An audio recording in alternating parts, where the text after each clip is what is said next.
This is Paul, Jess and Alex. They're three real hustlers and they're all experts on cons and scams. Alex is a skilled cheat and sleight of hand specialist who can steal from right under a victim's nose. Paul is an expert on gambling scams, frequently working for Las Vegas casinos as a consultant. Jess looks sweet and innocent but loves to deceive, especially the opposite sex. For this programme, the three of them have been travelling the UK to show our hidden cameras some of the most popular scams being performed illegally by con gangs all over Britain today. And then they'll teach us the secrets behind the cons to make sure you never get cheated again. This is The Real Hustle. Coming up, learn how the hustlers pinch a £600 necklace from a high street jeweller's, rent out a flat that doesn't belong to them, and show you how to avoid your PC being attacked by the keylogger scam. Remember, all the people in this show have been hustled for real, and after they were given their money back, they agreed the footage could be shown so that you could avoid being ripped off by the same scams. Alex has got a game for you to play at home. All you have to do is watch the disc with the white spot.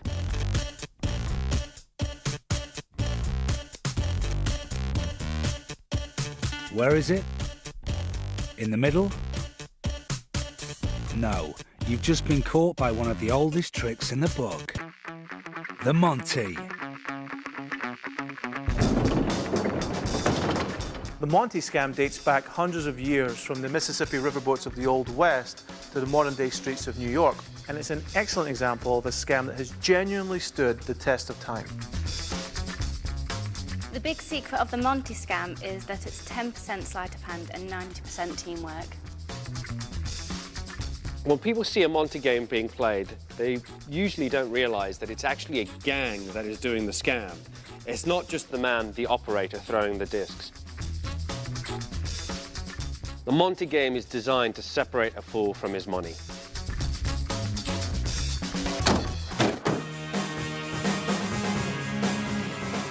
Our three hustlers have come to the seaside to perform the Monty scam for our concealed cameras and to teach us the tricks behind this classic con.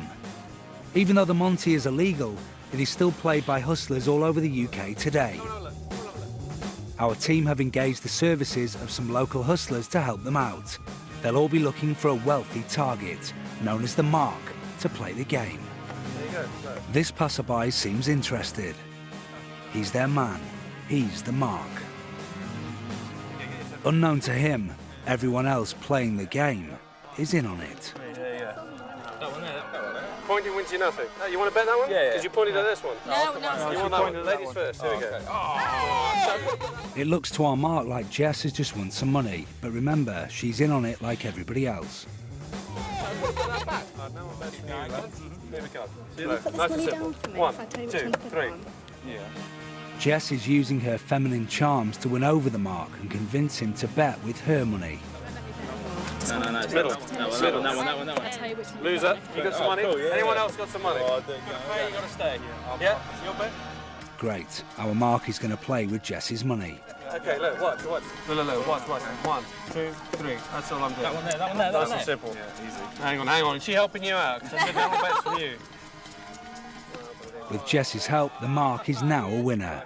Shall I give it straight to your girlfriend? Seriously? Next bet. Go on. You got some money on you. If you're going to stay, you're going to have to pay. You got some money? Yeah, come on. Get your money out. 50. I'll take a 50. Alex and Jess have hooked him in, and now he's going to play with his own money, £50. Ready? You ready? I'm going to do it nice and slow. Keep your eye on the middle one, yeah? That's all you got to keep your eye on, that one there. Because that one, that's a loser, all right? This one, that's a loser, all right? Now it's time for Paul's part in the scam. While Alex turns away to cough, Paul switches two of the discs, apparently moving the spotted disc back to the middle. Our Mark thinks Paul is trying to trick Alex, but in fact, it's all part of the bigger scam to convince the Mark to bet. And it works perfectly. Everybody else joins in and bets as well, so our Mark won't feel so bad when he loses. Yeah. Half of you are right, okay? But all of you are wrong. Please. Thank you.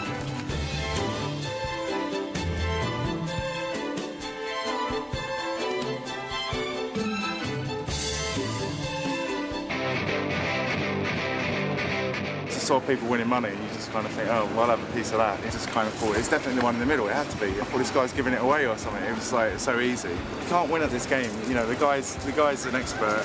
They're all experts, just stay away. I was blagged, big time, big time. We each have different roles, and they're all very different. I'm the operator, I handle the discs, and ultimately I'm the one who's going to have to do the sleight of hand moment. Jessie is used as a decoy, and as a roper, she gets the mark in, she gets him to the right position, which is right at the front of the queue. What she does, which is very important in the very beginning, is she gives the mark a taste, a feel of what it's like to win money. So she hands the money over for him to bet it for her. Paul is our general lookout man. He's also responsible for the switch. The mark now thinks that, wow, I've beaten him. I've beaten the Monty man. I can put my money down. So, what is the secret sleight of hand move behind the Monty scam? Watch closely as Alex throws down the disc with the spot. It looks like it goes on the table, doesn't it? But watch again in slow motion, and you can see that in actual fact, he doesn't throw the spotted disc, but throws the top disc instead, leaving the spotted disc in his hand. Watch again as he does the same with the 3 discs. Again, the top disc goes down on the table. But now he repeats the move to hide the spotted disc whilst apparently showing 2 blank discs. So it's not where you think it is, in the middle, it's actually on the left. Our mark didn't stand a chance. This is more about deceiving people and getting them to give up property, money or possessions by trick, not by force. It does still occur, and there's still people out there that would fall for that, go up close in a small crowd and fall prey to, one, the trick itself, but more importantly, pickpockets working around them. Look, if you walk up to a Monty game on the street, you are walking into a den of thieves. In Monty, it's just a way of mugging somebody without letting them know that they got mugged. And if it doesn't work, they'll mug you.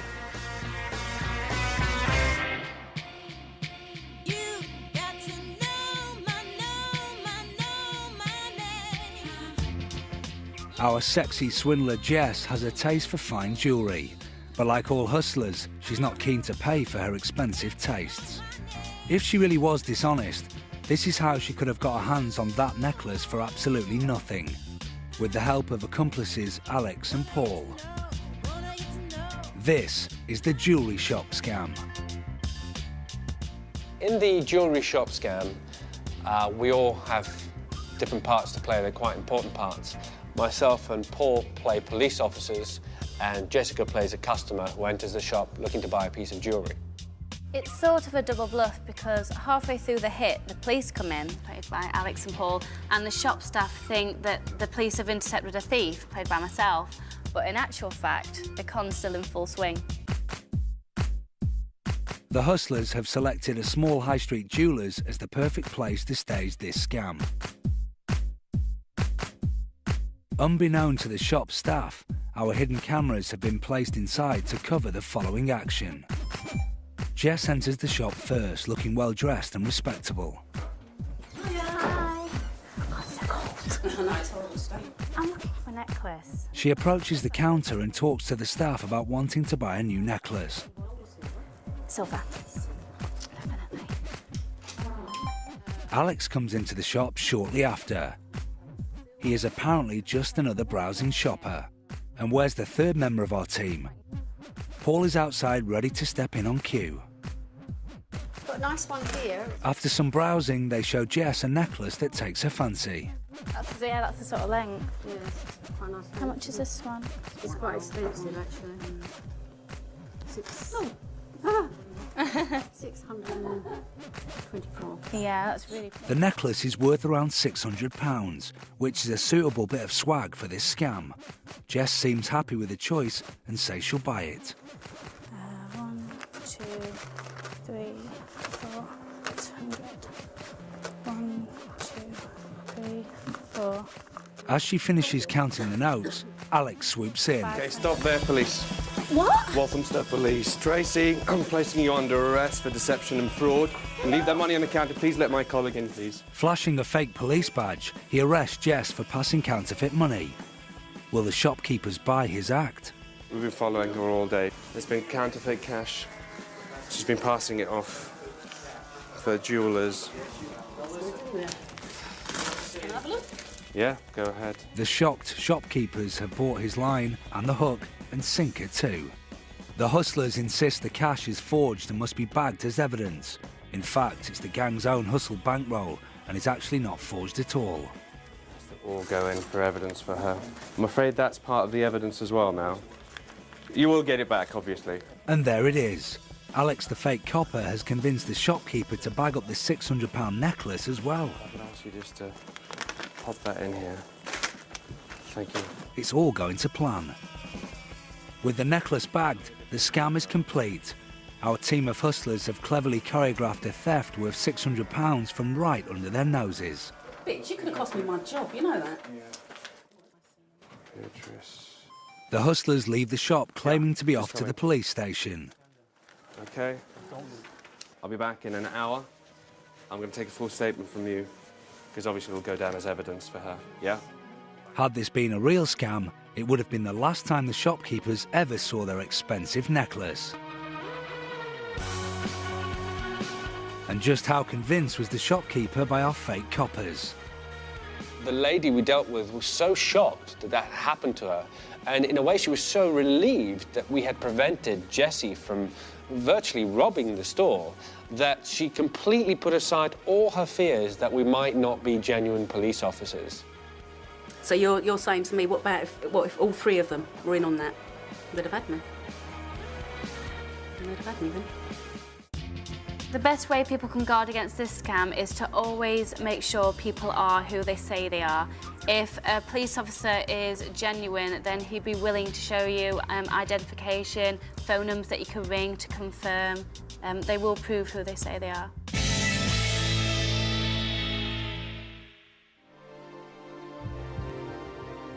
A proposition bet, everybody knows a proposition bet. It's basically, I can bet you I can do something. Will you bet against me that I can or cannot do this? You're talking about something that sounds absolutely impossible to do. So most people will tell you, well, there's no way that can be done. But if you turn to them and say, yes, there is a way that can be done, by this time, they're so curious just to see how this is going to work that usually they'll just pay a £5 just to see what happens. A proposition bet is a great way to hustle a few free drinks and a meal. And a few free drinks is exactly what Jess is after. And she spotted her Mark sitting on his own at the bar. Thank you. The Mark doesn't realise our secret cameras are covering his every move. Everyone always looks at me weird whenever I order a pint. I expect me to order a glass of wine or something, probably, don't you? Yeah, that's good. Sorry, I'm Jessica. What's your name? Andy. Andy, yeah. Andy.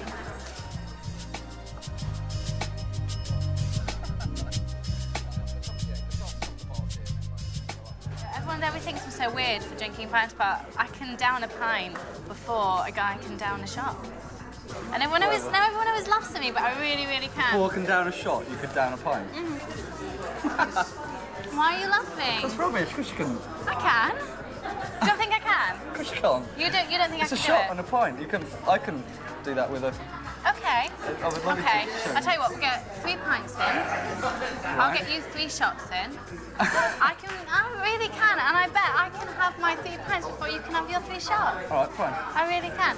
Okay, is there a bar lady? All right. Excuse me.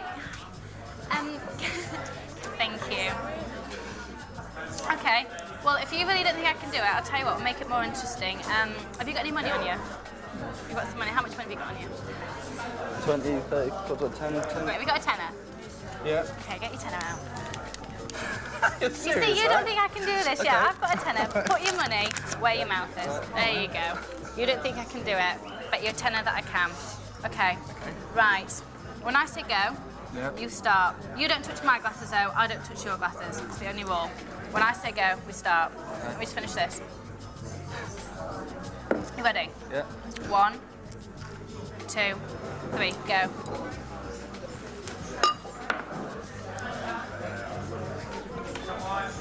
Now you see I said I can't touch your glasses, you can't touch my glasses. So, thank you very much. Andy's paying for the drinks. Thank you very much. It was lovely to meet you. Lovely, yeah. Thank you. Layers. Thanks. And so the Mark's been conned from the first moment he took on the mad bet. The free drinks were always heading the hustler's way. Cheers.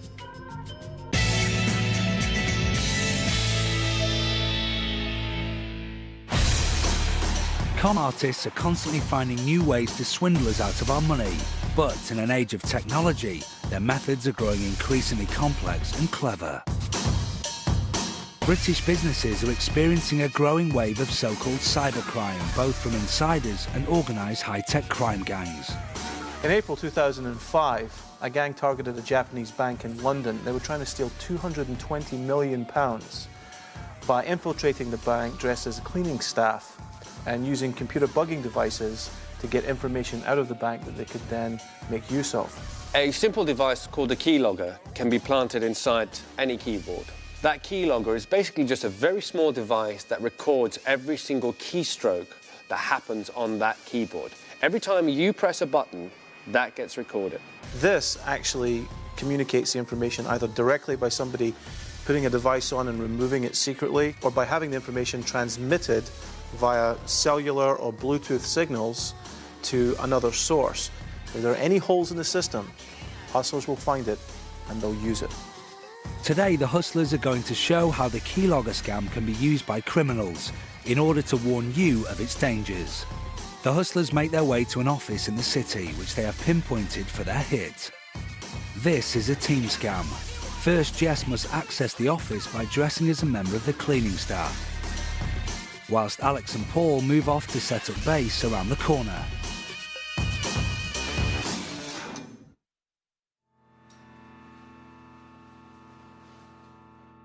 Now inside, Jess poses as a cleaner, tidying the office before the start of the working day. But amongst her cloths and polish, she is carrying the hustler's rigged keyboard, complete with onboard wireless keylogger. Jess scouts the office for a matching keyboard.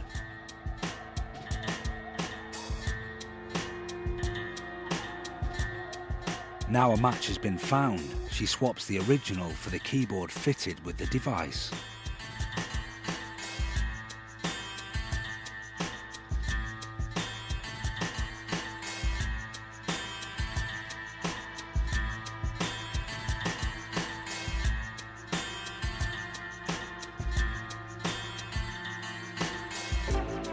With the new keyboard in place, her job is done.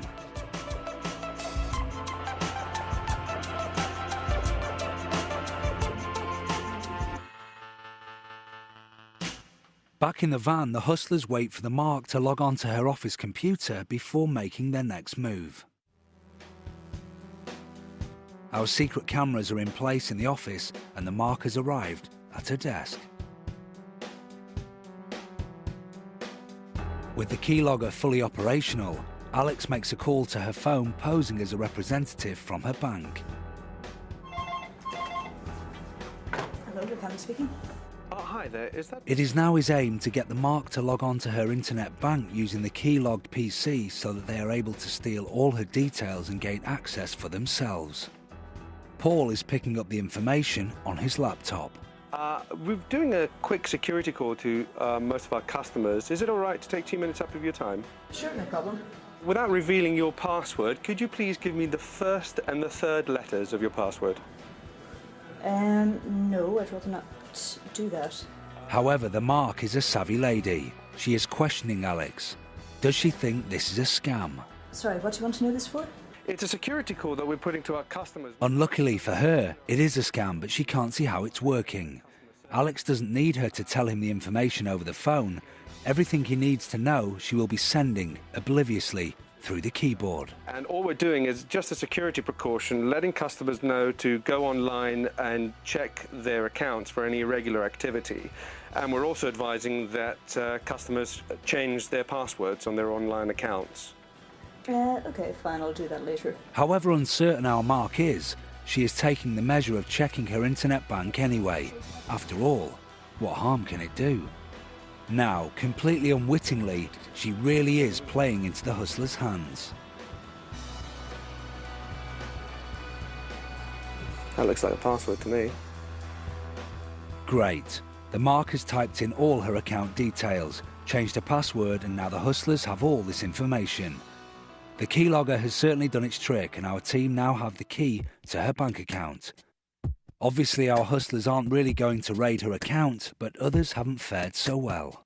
I didn't really know anything until the event was really over, because the bank phoned me and told me that someone had been making transfers from the account. In monetary sums, I had the first two payments of just about £4,000 each that were taking out. You feel that if your money's in the bank, it's safe, and clearly mine wasn't very safe. If your front doorbell goes and you go to answer it and the person standing there says, "Hello, I'm from your bank, can you please give me all your security information and your passwords?" You just wouldn't do it. So if somebody phones you up or sends you an email asking for it, you shouldn't do it in that situation either. Find out what their head office number is, their switchboard number is, through either your bank statement or card statement, and phone them back so that you know that the person you're talking to is genuinely from your bank.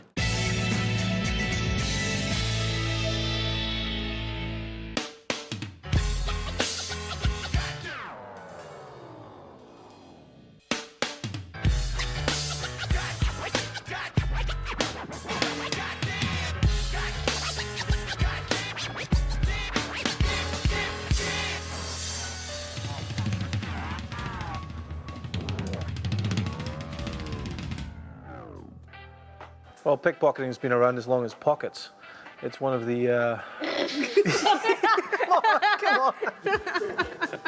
It's all based on body language, body movement, and there's something quite balletic, it's like a dance. If you see a real expert at work, it's almost like watching magic, but it is theft, and if you've ever lost your wallet to a pickpocket, you'll know that as cool as it might be, it's a pretty nasty thing to happen to you.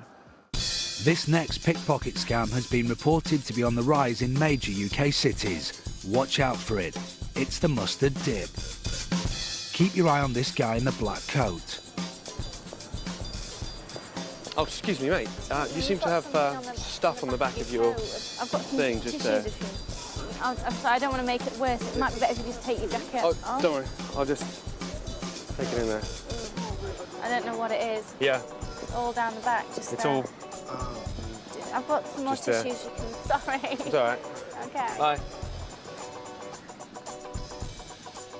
If you've got your money in your jacket pocket, for instance, and you haven't made a provision as to put it anywhere else, and you've got £2,000, for instance, in your jacket pocket, and someone sprays something on your back, you look at them, you put your hand on your wallet, and you keep walking.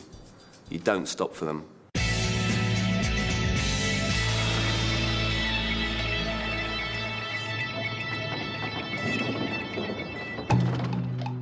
The flat rental scam is an excellent example of a group of hustlers selling something that just doesn't belong to them. It looks completely legitimate. You dress like an estate agent, you walk the walk, you talk the talk, everything has to look good. I do have a personal acquaintance of mine that has performed the rental scam quite successfully. I think on one occasion he managed to sell a house 3 times within a week. The house didn't belong to him, it belonged to a friend of his. Did go to jail for it. It's one thing you've got to remember. Con artists can obtain access to empty flats through dubious friends who work for estate agents, by acting as freelance flat sitters, or just good old-fashioned breaking and entering. Our hustlers are going to try and rent out this flat which they have been advertising on the internet. They're about to meet a wannabe tenant. Can they convince her to put down a deposit? Alex is playing the part of a letting agent, and Jess is pretending to be someone who has just viewed the property. Even before Alex meets the mark, the deception has already begun. Okay, good. Excuse me for one moment. Amber? Yes. You're Amber. Hi, nice to meet you. I'm Roy. And Candice, nice to meet you. I'm Roy. You just give me 1 second. If you want to give me a call, I'll give you a card. Oh, thank you. All right? Thank you. Okay. Well, it's lovely to meet you. Good to meet anyway. you too. You take care. Hi. Come with me. Hello. As Jess leaves, her part in the scam already over, Alex leads the potential tenants into the flat. So come in. Okay, if you'd like to have a look at the bedroom. You can see it's quite good size. There we go. Every girl's dream. Have a look at it. got fridge, freezer. So how much, what is it a week? It is $7.50 a month. The tenant seems interested, but they need to gently put on the pressure. Time for a phone call from Paul, pretending to be another keen tenant.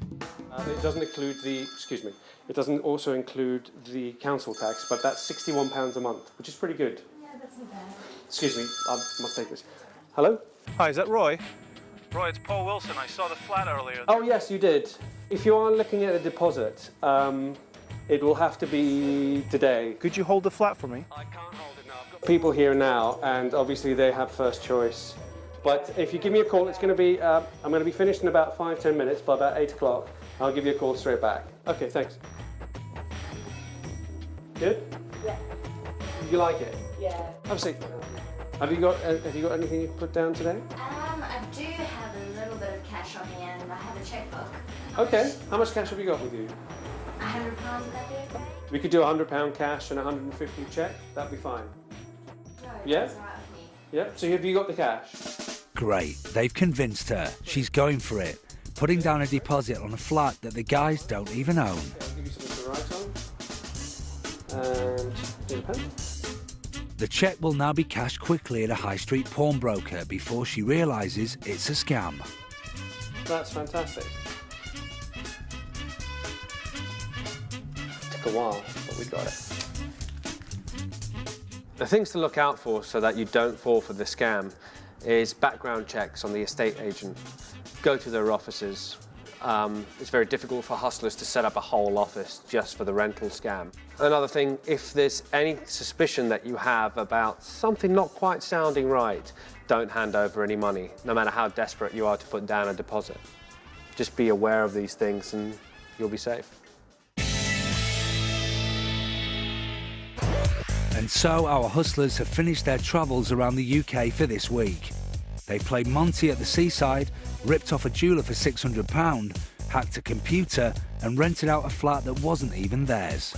Don't worry though, all the people they scammed got their money back. Just remember the rule of the real hustle.